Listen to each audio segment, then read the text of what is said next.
everyone, welcome to Lady in the Red Bandana. Today I'm being a bit of a fangirl because I have got Mikey from TheCityIsOurs on. Hi Mikey. Hey man, how's it going? Good, thank you. How are you? Oh, living the dream. I'm rocking a bandana also, especially for you. So Yeah. feels Not like mine's especially not for red me. though. You are like Bandana King. Well, I am now. I think it's a fairly new thing. I think to call me the king would be Okay, Prince. There you maybe go. Is that better? yeah, maybe Prince. Prince is good. We'll go with Prince for We now. go with But Prince. Cool. yeah, it's two bandanas together. It's gonna be great. Awesome. Excited. So I'm going to hand it over to you just to explain a bit about what you do. Cool. So yeah, so I'm Mikey. I play guitar and sing in a band called The City Is Ours. Um, Obviously that's kind of like my main thing that I like to do with my time. But I work as a theatre technician and touring technician for other bands and theatre companies, and I'm currently resident tech in a small theatre in Buckinghamshire. And I'm also an artist development consultant for Down for Life Music, so working with lots of grassroots bands and just trying to help people make a difference with their own music careers and trying to get themselves off the ground and things like that. Really, so that's the yeah, that's the main. That's what I'm doing now. Anyway, let's put it that way. I've had quite a varied background, but that's what I'm up to at the moment. Cool. So let's throw back to a few years ago now when you first got started in the whole music industry, theatre industry. Cool beans. What made you want to do it? Why are you there now? Um, I don't know really. Like I was as a kid, I was always like mad about football. That was like my thing. I used to play football all the time. Um, I'm a Liverpool fan, the same as you. Yay. Not that that's a particularly great place to be right now, but Was yeah, last like year, so right. it was wonderful for the last few years. It's been great, but I think it's a bit of an anomaly, unfortunately. But yeah, I was a massive Liverpool fan. Played football a lot as a kid. It was just like all I was interested in. And then it was just before I went to secondary school. I got my first guitar, and that really was the I don't know, just sort of changed my whole sort of outlook and my whole view on life. Really, like I'd always been sort of big into.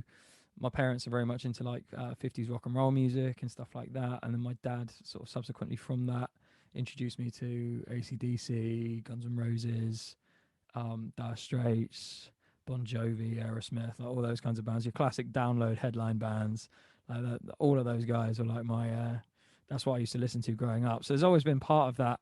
Has sort of been instilled in me for as long as I can remember. Really, my grandma's like the biggest Elvis Presley fan you've ever met in your life. So it's like just like something that runs in our family. But it's never something I'd really thought about until I went to secondary school, started playing guitar. And then yeah, started bands at school as you do and everything else and do all of that stuff. And then it got to kind of that point where I hit sort of I don't know 17, 18 or whatever it is in sixth form, and I was one of the brighter kids, I suppose you would say, in my bunch, and I told my head of sixth that I didn't want to go to uni, and that caused a bit of a ruckus, I suppose. Because obviously it would have looked good. Obviously, he was interested in my best interest too, but it would have looked great for them with the league tables and everything else. And I just decided I didn't want to go. Didn't know what I wanted to do at all, and was going to plow my interests into being in a band really. And about sort of 10 years or so later, I did go to uni and I did get the things that I wanted to do, but I'm still doing the same thing. So that hasn't changed a lot. It's just it's just the various paths that I've run alongside it have changed quite drastically over the years, but that one constant has always been the sort of main thing. Yeah, I don't know. It's just I guess it's kind of in my blood, as cliche as that sounds. Like it's just yeah, it's just kind of once I sort of got the bug for it almost, that was it. There was no way I was going to kind of put it down, and I've just been doing it ever since in various forms and learning and picking up new things along the way. Really, that's the crux of it. I think you did the right thing in a sense because you had a passion for it. And I think a lot of people are told otherwise, are like, don't do that, do this, because I think you will be good at this. And then they wonder, oh, why didn't I do that? Why didn't I go down the road that I wanted to go down and pursue the passion that I really loved? And the good thing about you is that you went, actually, I'm just going to do both. And you've come out doing the same, what you want to be doing.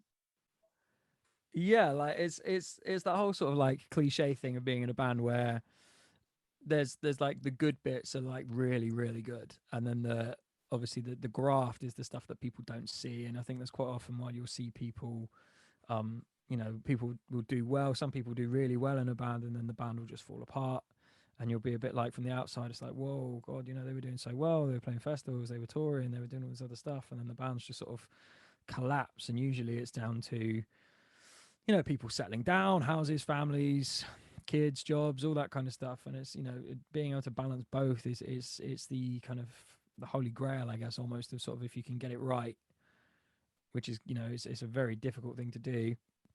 If you can get it right, then that's kind of the obvious thing that everyone's aiming for. But yeah, it's not without its challenges. But I think that's the key thing for me was that I was told a number of times, I'll get a real job, or do this, do that. And it's like, well, I do have a real job, and I do work incredibly hard, not to blow one's own horn, but I work very hard in between to make sure that I can go on tour and stuff like that. So it's not like I'm just bumming about waiting for the next thing and sort of sofa surfing and stuff like that. But I think it's being prepared to do that should you have to, in order to chase the dream, I guess. And obviously as I and the rest of my band have got older, that's the thing that's been become more apparent, I suppose, is that you start to see those cracks appearing for yourself. And it's you don't sort of anticipate what that's going to be like until you get there. But yeah, right now that's where we're at, and we're all very much on the same page and doing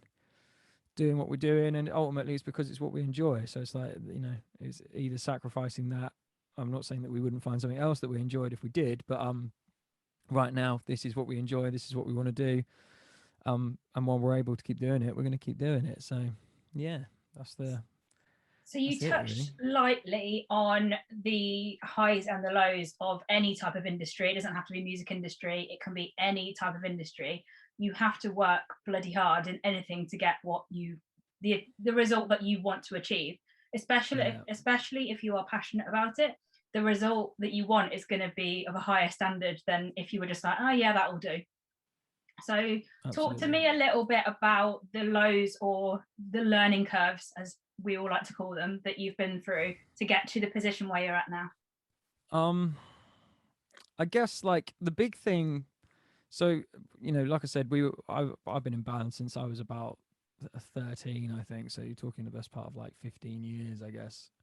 And there's you do all the school stuff and stuff like that. But I think the time that we really started to sort of, we had a conversation about taking it seriously, I guess, was like 2015. And that was sort of like difficult because it was kind of going, right, we are consciously now going to make the sacrifices that are required to be able to do this stuff. And some of it, is going and playing rubbish shows, essentially, that are just kind of, I don't know how to explain it, but you're going just to try and to gain that one extra follower, or that one extra fan, or sell that one t-shirt, or even just have somebody say, hey, that was really cool, I really like what you're doing. And those are the little bits of gratification that like spur you on. But all of those things can take their toll. And it's one of the difficult things in our industry, I think, and the same probably with a lot of industries, is this, like, you want to be supportive of everybody, but obviously you want opportunities for yourself, the same as anything. Like, you want the clients, or you want the chances to do various things, or work with different people, or obtaining the contracts for certain jobs, or whatever it is. Like, there's always that thing to chase, because if you don't have that, then there's what's the point? If you reach the top, what do you do then? There's a famous interview with Tyson Fury where he says about when he became world champion, it's like that's all he wanted to be, and then once he did it, it was like, now what? And he hit drugs and alcohol and everything else, and now he's come back, and this amazing sort of like reincarnation of himself almost. But it's like that whole vibe of sort of having that thing to chase is without that is a difficult thing. But yeah, there's been some rough times. I mean, breaking down in the van and having to sleep in the van overnight, like 9 people in a transit van, all sort of sat upright. It's tough. Like I said, the opportunities and stuff like that was the big thing. And I suppose the thing that I consciously quite early on thought was different, it was like, if the opportunities aren't going to come to me, or they're not going to come to us as a band, I'm going to go and make them for ourselves. So we started touring, and it's difficult because a lot of it is just stuff that I figured out. Like, I'll book shows myself and book local headliners, and then we'll just play the shows each time, but we'll do all the tickets and we'll deal with all of the money. And so it became this whole kind of like miniature business almost, where it's like, you know, we're going to run the show ourselves, we're going to run the door, then we're going to play, we're going to pay the bands, we're going to do it the right way, we're not going to do this whole kind of like pay to play thing, because I can't stand that as a thing. It's just such a counterproductive thing in the industry. Nobody really benefits from it except the promoter, and even then they're only just sort of generally covering costs, because audience is how this whole industry works essentially. So nobody's getting anything out of it. So we made a real conscious decision to go, right, let's look at what's wrong with this situation for us and how can we build it. And that was to go out and start doing it ourselves. So yeah, I just sort of taught myself really of like looking at ways of booking shows, dealing with venue owners, promoters, like I say, ticket companies, obviously bands, all this kind of stuff, and sort of working out the infrastructure of how it actually worked to turn it into an opportunity for ourselves. So gradually, as time went on, we started off just playing these shows that we were booking, and then people were enjoying what we were doing, and we did that a few times, and then suddenly it was like, oh, okay, we're going to go and headline these shows now. There's enough people in each of these places that want to see us play for us, and then gradually that becomes bigger and bigger. And it's sort of the transition from, you know, from, we are by no means a big band, by the way, but like the transition from sort of being a grassroots local hometown band to a band that was being able to go around the UK and play decent quality shows all over was quite quick, but the process of getting to that point took so long. Like, and I think it was having the sort of resilience, I guess, almost to just keep pushing at it and keep cracking at it and just going and going and going until eventually it was like, as soon as a few people started to sort of pay attention to it, I guess, the bits all just started to fall into place. And that's when we started getting some of the bigger opportunities coming to us. But they, you know, we really sort of did it, I guess, the hard way. And that's not a sort of like a boohoo story for us or anything. It's just that's the way that we chose to do it because we weren't getting the opportunities anywhere else. What do you think about the band looking after themselves? Do they all look after themselves in general, do you think? In terms of physical, like, well-being and stuff? Yeah. I mean, we're a funny bunch, really, because we've always, like, historically gone through, like, phases where we'll all be, like, we'll all eat well and we'll all kind of look after each other. And then there's other times where we'll go out and it will be like, it's like all or nothing with us almost. And it, like, touring is a difficult environment because as soon as things happen, like, you know, when the challenges come about, I guess, that's where we really struggle, because that's when we hit that, you know, we're all kind of, we love pizza, we love beer, we love, like, the usual stuff that guys our age like. Generally, I mean, you know, most of us are, you know, Jamie doesn't drink really, but other than that, we all you know, we all like a drink, we all like to, you know, get takeout, and a lot of the time on tour there's not normally a lot else because the times of day that we end up eating, so it can be difficult. But that said, the lockdown kind of, well, this whole lockdown situation, not that we really want to be talking about that much, really kind of changed a lot of mindsets for us. So like I got into sort of, I wouldn't say fitness necessarily, because that's not, I'm not like I hate the gym, can't stand it. I don't like people looking at me because I don't feel like I'm, do you know what I mean? I'm not a gym person, and you go to the gym and it's full of gym people, and then there's the guy who probably needs the gym more than anybody else. I know what you mean. I hate it too. That's it. It's like when you've got these guys that are all like wedge and, you know, looking fine, and I'm like the dude that's got like a few stone to lose because he's eaten too much pizza and you know, drank too many beers. So yeah, I just got into cycling at home. That was basically the thing. We had one of those dodgy Argos or other reputable brands bikes in the shed, and I just got it out one day. I got challenged to do the during the first lockdown, there was the whole run 5K thing Oh yeah. that everyone was doing. And there was like, the only thing I hate more than the gym is running. So I was like, there's no way I'm doing that. And I had this group chat that I was in, and the other guys that were there. It was all teachers that I used to work with when I was doing that. So they were all very sporty, and I was like, I like sport and I'm really into sport, but I'm not a particularly athletic person anymore. Um, and I was like, I'm not doing that. I'll cycle instead. So I cycled 10k instead. I ended up doing 12k, and I was like, oh, I quite enjoyed this. And then it just became a thing from there that it was like every day I was just trying to do 10k, and then I started changing my times and or chasing my own times. And then from there, you're cycling. Oh, can I do further today? Can I do it quicker today? Okay, and you just sort of become your own boss with it and stuff. And yeah, I just kind of got into it that way. And then sort of from there, physically, I guess obviously I got a lot sort of better, and I'm sort of being a lot more conscious about my eating choices now. I still have the things that I want, because historically when I've tried to lose weight or get in shape or whatever it is, like I'm like that all or nothing thing again, where it's like I'll go crazy hard, I'll drink nothing but water. You won't see me go anywhere near a chip or a burger or anything like that. It'll all be really good stuff, and then something will happen. I'll fall off the wagon. I'll hate myself for a bit or something. I will eat like an absolute animal, and gradually just got heavier and heavier each time I did it. And it was, by the time the first lockdown kicked in, I was the heaviest I'd ever been in my whole life. And it was like this weird moment where I was like, sort of hadn't sort of weighed myself or anything like that, and then I did, and was like, dude, and you just have that kind of moment of like, you've got to do something about this now, man. Like, this isn't cool. Like, you know, get yourself in check, sort of thing.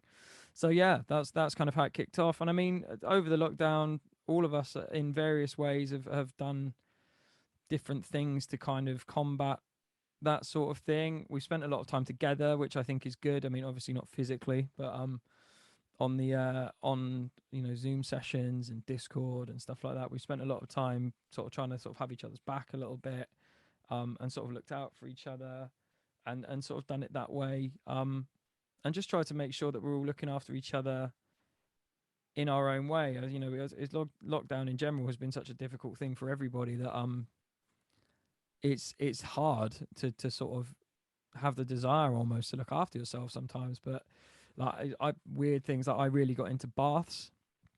Like since we got a shower at home, I've been a shower guy. Like I'll shower like twice a day. Takes like 5-10 minutes, in, out, scrub, and off you go. But I got really into baths and just having a bath for the sake of having a bath. Like I'd still have my showers, but just having a bath just to kind of get in there and stick a candle on, stick a podcast on normally, and just sort of like lose myself in that moment for like an hour, or walking and stuff like that. It's all things that I've done that have just never really contemplated before as a thing. And I think that's kind of the one good thing that I would say lockdown has given me, and probably a lot of other people, is like time to focus on me a little bit more. That's something I never really, I'm always on, and I'm always thinking about the next thing, or the next, largely related around city, but usually, work sometimes, or whatever it is. I don't really switch off. It's always like what I'm doing. And because lockdown took all of that stuff away, I had to, by default, eventually just go, it's time to sort of like actually look at yourself. And like I said, weighed myself and was like, fam, you've got to do something about this. This is terrible. And then subsequently from there, my whole kind of habits have changed. And I'm not where I want to be yet, but like I'm definitely in a better place than I was 12 months ago.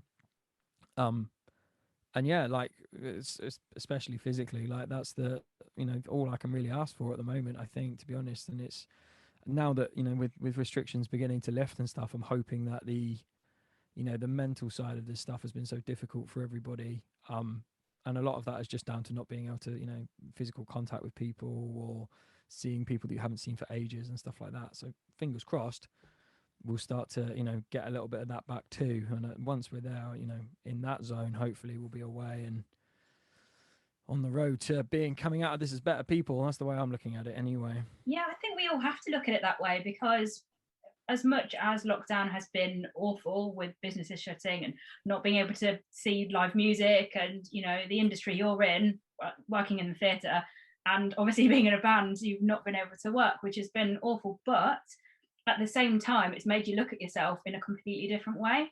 And sometimes I think we all need that. We all need a bit of, actually, we are allowed to look after ourselves. It's not just, like you say, the next thing, the next thing, the next thing. It's one of those things. I think I've done it myself as well. I'm forever looking after people. It's my job.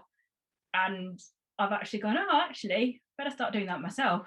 So yeah, I completely get where you're at with that. And it's good that you're going to come out of whatever we're in at the moment, whichever side of this lockdown we're in at the moment, a better person. Now, when you start doing gigs again, fingers crossed very soon, hopefully, what are you going to take out of the things that you've learned during lockdown that you're going to carry on doing when we're out of it the other side?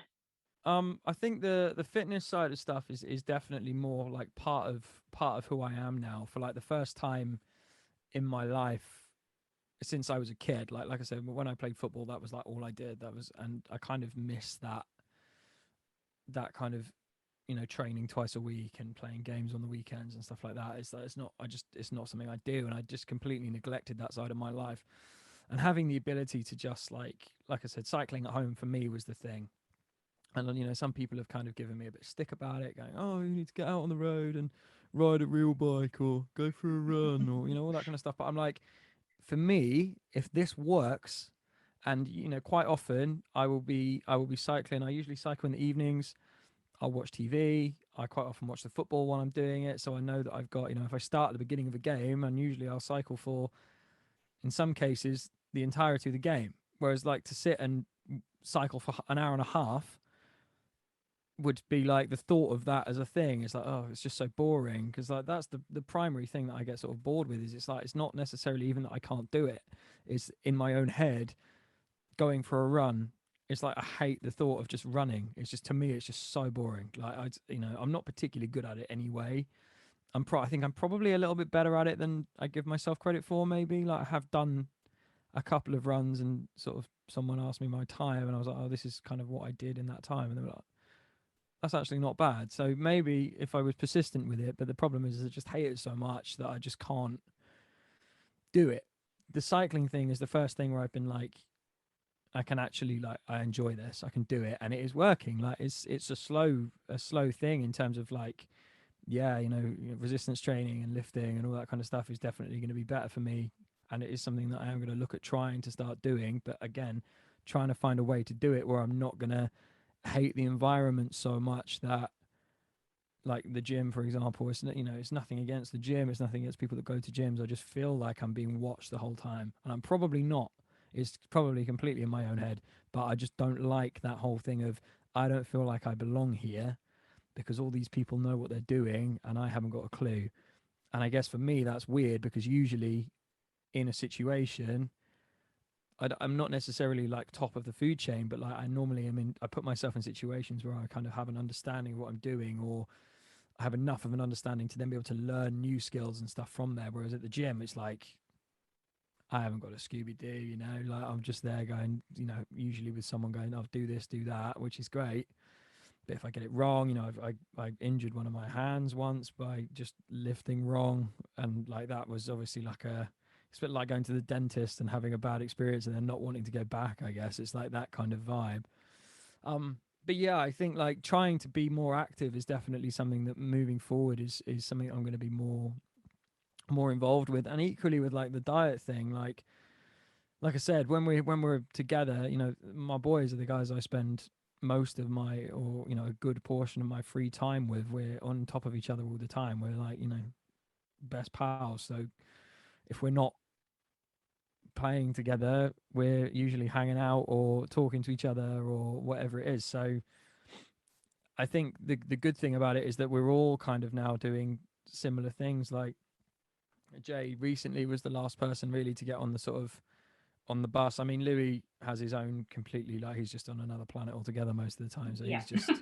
he just does his own thing. But like, you know, Stu's doing his thing, Ollie's doing his thing. even obviously Sam, who's now left the band, you know, you may or may not have seen, but he looks ridiculous. He's lost so much weight, it's mad. He's lost loads of weight, hasn't he? Looks good. Yeah, he's been smashing it, and that's what I'm saying. Like between all of us, we've all been doing different stuff. And Jay recently was like, he had his moment of, okay, now's the time to go and to do stuff, and he's already like absolutely smashing it, and like well proud of him for like doing that, because it's yeah, like obviously it's that thing of, we were all kind of like in his instance, I guess we were all kind of worried about him, the same as like you know, we should have been worried about me and the other boys, like, but you just don't focus on it. And we had, you know, we had a couple of conversations about it, and he sort of said, you know, we've all got each other's backs on this sort of stuff, and he sort of said, yeah, no, I'm going to give it a go, and he's already like killing it, like totally killing the game. So he's yeah, I think the main thing is going to be trying to sort of maintain that now is the main thing, and not sort of slip back into our old habits of, you know, because we love all the things that we love so much, and we've all been very conscious of, we're still going to do those things. We don't want to be cutting out, you know, we're not going to be one of these bands that go teetotal, you know. Equally, we're not alcoholics or anything like that, not that, again, each to their own, that's not what we're about. We just like a beer on the weekend, like that's literally it, and we're not going to stop doing that, because for me it's like the release and the endorphins of doing that. It's like, if I didn't have that, I kind of look forward to it, which, you know, in some people may or may not disagree with that, but that's, for me, that's what I like to do, and what we like to do collectively most of the time. So it's like, when we're not going to deprive ourselves of that, we're just going to be a little bit more mindful about it, because then that way you've still got that kind of reward. But it's like things like not drinking in the week, which has always been my rule, but in lockdown went out the window completely, and I would just drink all the time, because it was like, because you could. It's been a kind of like sort of programming, going, right, okay, back to, you know, particularly like Monday to Friday or Sunday to Thursday or whatever, try and have like 5 solid days of being really kind of on it, and then give yourself that break at the weekend to sort of not like undo all your hard work, obviously, and which is something I've been guilty of multiple times, by the way, but like just to allow yourself that chance to sort of relax, if that's what you want. If you're one of those people that needs to just go ham and not, you know, not allow yourself that chance to go and do it, then that's cool, totally. But for us, or for me certainly, that's the best way for me, and I've seen the best, most sustained results I've ever seen by doing it that way. And it's taken, well, a year pretty much to get to this point. And I'm in this awkward situation now where I'm fluctuating between half a stone, and it happens to everyone, where you just sit there for a bit and then you power through it. And it's like, it's annoying, but I was having a conversation with one of the guys the other day, and they were saying, yeah, but this time last year you were doing that, but you were 2 stone heavier than you are now. And I hadn't really thought about it like that. Do you know what I mean? You just get lost in the here and now, and sometimes that perspective is so important. And I think that's where we've all kind of got each other's backs, and having that kind of network is massively important to us being able to sustain that, because we're all kind of, there's a little competitive edge as well, where you're all sort of trying to not outdo each other, but all sort of keep up with each other almost. Like, you know, if you're the guy who's let the side down a little bit that week, it's a bit like, oh, like, damn, I don't want to be that dude. I want to, you know, we all want to be pushing forward and all getting better for it. And I think that's kind of, you know, physically and then subsequently mentally having a really good impact on all of us. So hopefully, long may that continue. Absolutely. That sounds really good, actually. It sounds like you're all really get on, which is always good. Because I know with some bands, they don't always get on. They just come and play, and then they part and don't ever talk to each other ever again. So it is really nice that you guys are mates as well. Now, you just said there a little bit about Ollie. You've just introduced Ollie into the band, and it's now public knowledge. How was the reaction to that with your fans? Oh, like, I cannot, like, this is the first formal interview I've done since this has all happened. So like, this is the first time sort of talking about it, I guess. And yeah, like, it was just such a wild experience. And you know, it's still very fresh and very raw. Like, obviously at the time of recording this, it's only been five days or something since it all came out. 4 days.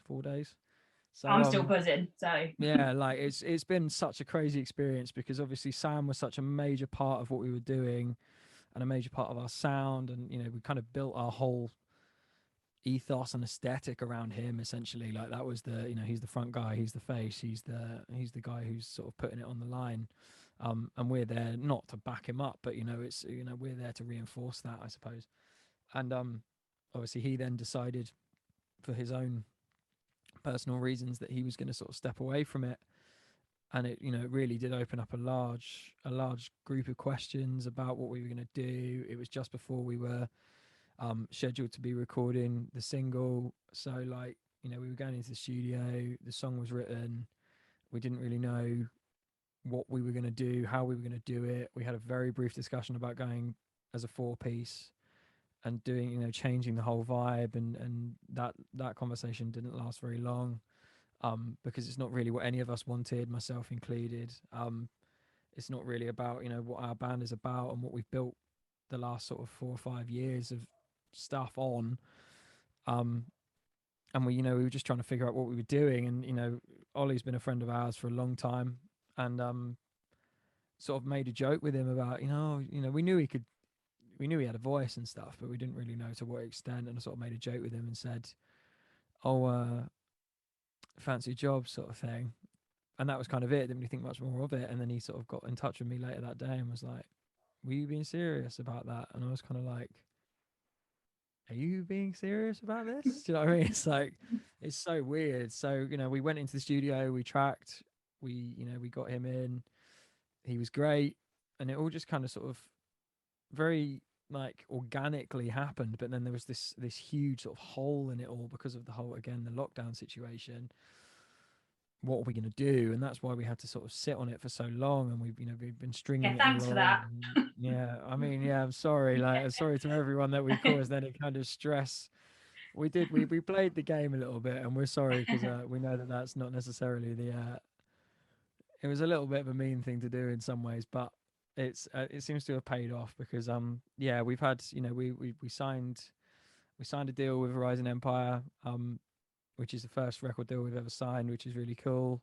And they're an amazing bunch Congratulations. to work Amazing. with. Thank you very much.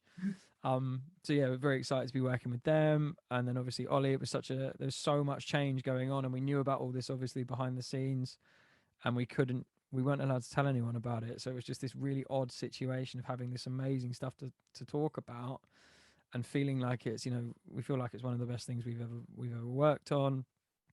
We've got this amazing team of people around us, but there was this huge anxiety about what if we get this wrong? What if we release this to the world and it's not all of the things that we think it's going to be, or people don't like it, or they could have all turned around and everybody rightly so loved Sam. We loved Sam. Like it was such a big deal, and to change the sort of the voice of a band almost changes the identity entirely. And I mean, obviously we're kind of lucky in some respects that we have 2 vocalists doing different things, so there's some level of, because my voice is still the same on it, it's there's still that level of identity. But with Ollie, it's a whole new kettle of fish, and it really was like, what do we what's this going to be like? So when we put it out, and we hadn't told anybody he was in the band until we dropped the single, which is again not a very conventional thing to do.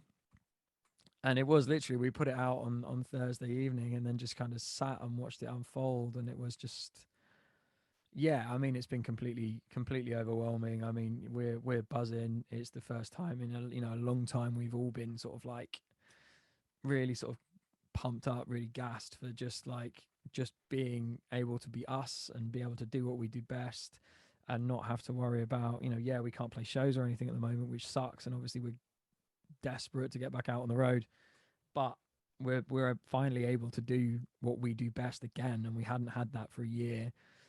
But more so than anything is that everyone has been so unbelievably supportive about this whole thing. We've sold more merch in a shorter amount of time than we've ever done. We've had more streams, we've had more video plays and all that kind of stuff, and it's just completely taken off in exactly the right way, and exactly way surpassed all our expectations.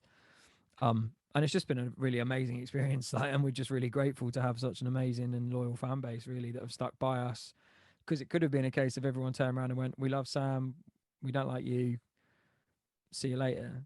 And thankfully for us, everyone's been super understanding, been really supportive to Sam, and it's been great. We're still very sort of behind the scenes, very much still in contact with him, and we've been checking in on him and stuff, and he's doing great. He's in a much better spot now than he was, and he equally has been incredibly supportive of us, and we're really, really grateful for that, because again, it could have been very different, and it's not at all. He's been totally awesome about this whole thing and this whole change, and it's just been really humbling and amazing, really, just to see everyone being so supportive. And yeah, I mean, if you're one of those people, thank you, really, because it's just been phenomenal to come back and do something so different and be welcomed back with such open arms, I guess, by the industry and by the community. So yeah, long may it continue, hopefully. Like, thank you for supporting. If you're someone who has been supporting what we're doing, then thank you. If you aren't, and you are now hopefully someone who will be,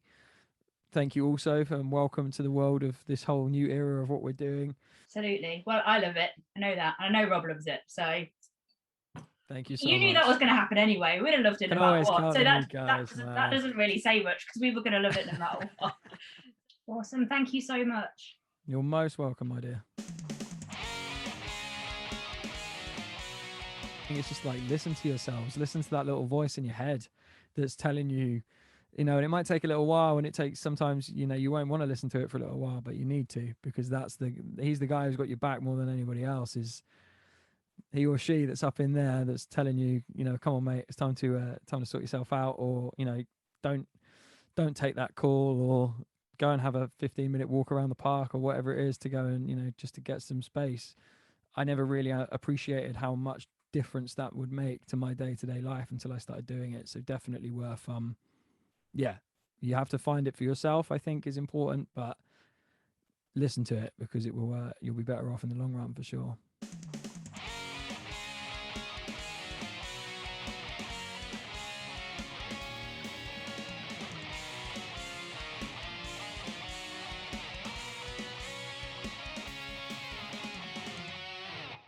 We have been the lady in the red bandana, and we want you to be empowered to believe in yourself.